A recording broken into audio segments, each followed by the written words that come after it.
Paris Olympic 2024 में भारत को एक बड़ा झटका लगा जब विनेश फोगाट को फाइनल से डिस्क्वालीफाई कर दिया। जी हां दोस्तों, मात्र 100 ग्राम वजन ज्यादा होने की वजह से विनेश फोगाट को फाइनल से डिस्क्वालीफाई कर दिया गया है, जिसे अब लोग एक साजिश के तहत देख रहे हैं। नमस्कार, मैं हूं अनिशा और आप सब देख रहे हैं यूपी की आवाज। क्या है पूरा मामला, आइए जानते हैं। दरअसल पेरिस ओलंपिक 2024 में विनेश फोगाट ने वो कर दिखाया जो अब तक कोई नहीं कर पाया। भारत को कई उम्मीदें थी विनेश फोगाट से। यह लगभग तय माना जा रहा था कि गोल्ड मेडल नहीं तो सिल्वर तो पक्का आना ही है, लेकिन यह तमाम उम्मीदें भारत की तब टूट गई जब विनेश फोगाट को फाइनल से डिस्क्वालीफाई कर दिया गया। दरअसल विनेश फोगाट का वजन 100 ग्राम ज्यादा निकला, जिस वजह से उनको फाइनल से डिस्क्वालीफाई कर दिया गया। आपको बता दूं कि इस पूरे प्रकरण को 2023 में ब्रजभूषण के खिलाफ पहलवानों द्वारा किए गए प्रदर्शन से जोड़ा जा रहा है। दरअसल खिलाड़ियों ने ब्रजभूषण, बीजेपी जो नेता हैं ब्रजभूषण, उनके खिलाफ विरोध प्रदर्शन किया था।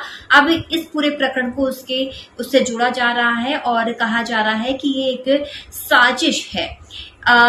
जो विनेश फोगाट हैं उन्होंने सेमीफाइनल में इतना अच्छा प्रदर्शन किया और उन्होंने जीत हासिल की थी सेमीफाइनल में, तो उन बधाइयों का दौर शुरू हो गया था। पूरे देश में उनका नाम हो रहा था और बीजेपी की तरफ से भी उनको बधाइयां मिल रही थी। लेकिन लोगों का कहना है कि बीजेपी तब कहां थी जब असल में हमारे देश के खिलाड़ियों को उनकी जरूरत थी, तब बीजेपी कहां थी, तब वो क्यों नहीं आई। अब जब उन्होंने सेमीफाइनल में इतना अच्छा प्रदर्शन किया और सेमीफाइनल को क्वालिफाई किया, उसके बाद माना जा रहा था, ये लगभग तय माना जा रहा था कि अब देश के नाम सिल्वर तो पक्का होने ही वाला है। लेकिन फाइनल में जैसे ही वो खेलने जाती और उससे पहले उनका वेट किया गया और उनका वेट जो है 100 ग्राम ज्यादा निकला और उनके साथ ये सब हो गया। तो इस पूरे प्रकरण को एक साजिश के तहत देखा जा रहा है। इस बीच कई नेताओं के जो है ट्विटर पे ट्वीट आए हैं, उन्होंने अपनी ट्विटर पे पोस्ट भी किया है। क्या कुछ कहा है उन्होंने, मैं आपको बताती हूँ। इसके बाद ट्विटर पे कई राजनीतिक नेताओं के जो है ट्वीट आए, जिसे अब एक्स भी कहा जाता है। तो अखिलेश यादव ने लिखा, अपने एक्स पर लिखा है कि विनेश फोगाट के फाइनल में न खेल पाने की चर्चा की तकनीकी कारणों की गहरी जांच पड़ताल हो और सुनिश्चित किया जाए कि सच्चाई क्या है और इसके पीछे की असली वजह क्या है। तो मतलब कहीं ना कहीं अखिलेश यादव को भी लग रहा है कि कहीं ना कोई साजिश जरूर हुई है। इसके अलावा गगन प्रताप ने एक्स पर लिखा कि विनेश फोगाट को अयोग्य घोषित कर दिया गया है और ओलंपिक से बाहर हो गई हैं 50 केजी वेट कैटेगरी में 100 ग्राम वजन ज्यादा होने के कारण। क्या यह एक फाइनलिस्ट के साथ इंसाफ है? 2024 ओलंपिक बेईमानी की हद है, घटियापन की पराकाष्ठा है। इस बीच सौरभ भास्कर का भी एक्स पर पोस्ट आया। उन्होंने लिखा कि वो believes this 100 gram overweight story, यानी कि इस स्टोरी पर कौन भरोसा करता है। तो कहीं ना कहीं लोगों के मन में शक है कि कुछ तो कहीं तो गड़बड़ हुई है। नरेंद्र मोदी ने भी एक्स पर पोस्ट किया, उन्होंने इंग्लिश में पोस्ट किया, जो कि मैं आपको हिंदी में कन्वर्ट करके बताती हूँ। उन्होंने लिखा कि विनेश, आप चैंपियन पर चैंपियन हैं, आप भारत का गौरव हैं और प्रत्येक भारतीय के लिए प्रेरणा है।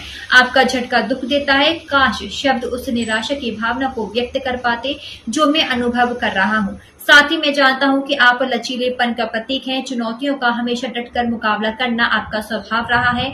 मजबूत होकर वापस आओ, हम सब आपके पक्ष में हैं। यह ट्वीट प्रधानमंत्री का तब आया जब विनेश फोगाट फाइनल से डिस्क्वालीफाई हो गई। लेकिन लोगों का कहना था कि प्रधानमंत्री तब कहां थे जब ये खिलाड़ी सड़कों पर खड़े होकर प्रदर्शन कर रहे थे। नरेंद्र मोदी जो हमारे देश के प्रधानमंत्री हैं, नरेंद्र मोदी के घर के बाहर वो अपने मेडल रखकर जा रहे थे, तब प्रधानमंत्री क्यों नहीं बोले, तब वह कहां थे। तब जो हमारे देश के खिलाड़ी हैं वो चाहते थे कि देश के प्रधानमंत्री उनसे मिलें और उनसे बात करें। आपको बता दूं दोस्तों, इसी बीच भारत के दिग्गज पहलवान विनेश फोगाट ने गुरुवार को संन्यास लेने का ऐलान कर दिया। बुधवार को उन्हें महिलाओं की 50 किलोग्राम कुश्ती स्पर्धा के फाइनल से बाहर कर दिया गया था। सेमीफाइनल में उन्होंने क्यूबा की पहलवान लोपेज गुजमान को 5-0 से हराया था। माना जा रहा था कि विनेश का पदक पक्का हो गया है, लेकिन उन्हें डिस्क्वालीफाई कर दिया गया।